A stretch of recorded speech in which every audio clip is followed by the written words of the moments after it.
Story. Dr. Thomas Strayer looked around the control room at his team of scientists and engineers. He was excited and frightened, but he tried to seem calm. In a few minutes, they might start to discover something amazing: how the universe began. He looked out of the window at the beautiful blue summer sky and tried to breathe slowly. "Ready," he said. He pressed the first button and the complicated computers and machines came to life. "Set," he said. He pressed the second button and switched on the large particle accelerator that lay under the towns and fields of Switzerland. "Go," he said. And, at exactly 12 o'clock, he pressed the final button. For a second, he felt as if he was blind, because everything went completely black. Thomas shouted in shock, but the lights were already on again. That was not part of his plan.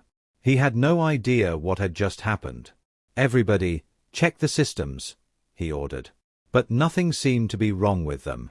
The particle accelerator was working perfectly. "Thomas," said his assistant, "look outside." She sounded afraid.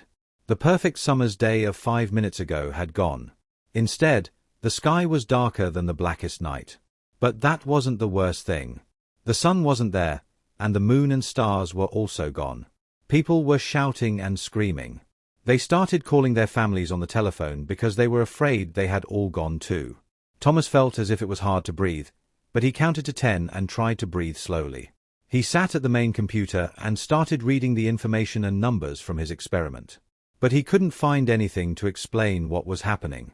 He ran out of the exit with the rest of his team until they were all outside the building. Everyone else in the building was outside, frightened and confused. They were using the screens and lights on their mobile phones to see better. Several people got in their cars and turned on the lights. They drove to the entrance to make a small area of light for everybody to stand together. The street lights turned on, but most people were still afraid. Then, almost 20 minutes after Thomas had started the particle accelerator, the sun was in the sky again. It was warm and yellow, and the black sky turned blue again. Everyone started laughing and dancing around, and Thomas felt as if he could breathe normally again. But later, hours later, when the real night began, no one was happy. Because, although the moon rose again, there were no stars in the sky at all. No one wanted to know what Thomas' work was actually about. They didn't care what the particle accelerator was for. What did that matter? All they cared about was what had happened after he turned the machine on. He had stolen all the stars, or that's what the newspapers said. And when they made him go to the International Criminal Court, they charged him with stealing the stars. Thomas said, "I'm not guilty." "Well, if you didn't steal the stars, Dr. Strayer," said the lawyer for the prosecution, "what did you do?"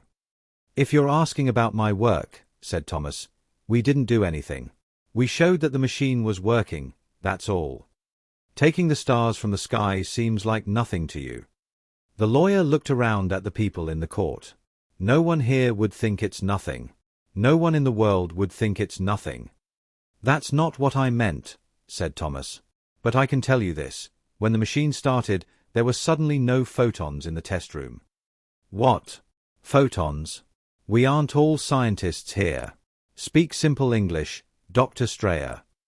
"Light," said Thomas. "For just a moment it was as if there was no light in our laboratory. Then we saw it was also dark outside, until the light became normal again." "Normal, Dr. Strayer?" "It wasn't normal when," the lawyer checked his notes, "the sun went out for exactly 16 minutes and 40 seconds. Perhaps we can say the rest of the day was normal. But the night hasn't been normal ever since, has it?" Thomas looked sad. "I know. But you must believe me. I didn't do anything that could have taken the stars from the sky." "So are you saying you didn't steal the stars from us?" said the lawyer. "No, I didn't steal them," Thomas said. "You just made it so that we can't see them anymore." After a long pause, Thomas spoke. "Yes," he said. "How is that any different?" the lawyer asked. Thomas didn't have an answer, not one anyone would understand anyway. And if they understood it, they wouldn't believe him. He had an idea, but it would take years to prove it. Instead, he changed his mind and said, "I'm guilty." Now the world could blame someone for what it had lost. But there was no point sending Thomas to prison for years. It wouldn't change anything. Instead, they designed a punishment especially for him. They sent Thomas to work at the extremely large telescope in Paranal in Chile. Nobody used the telescope now. No tourists came to these high mountains to see the edges of our galaxy. No scientists asked for money to study the empty sky. All that passed through the night sky was the lonely moon and a few planets. Looking up made people feel bad. Thomas thought it was fair that they punished him. And the job was almost the same as prison because he was completely alone. After a few years, the world forgot about him. Or, at least, everyone decided to leave him alone. Every evening he watched the sun go down. The red ball was gone exactly 8 minutes and 20 seconds after it actually went behind the Earth. Thomas was almost happy to know that the laws of physics remained the same.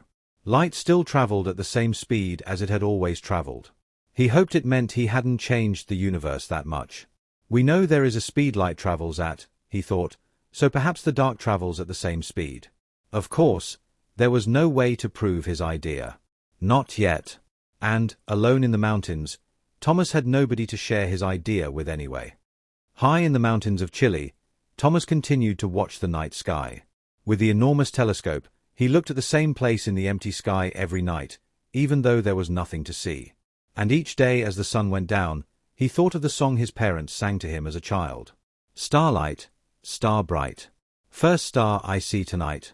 I wish I may, I wish I might. Have the wish I wish tonight. For 1,596 black nights, nearly 4.5 years, there was no change to the night sky. But that was okay. It didn't mean his idea was wrong. Thomas thought about the darkness he had created. He imagined it like a wave that had passed the sun.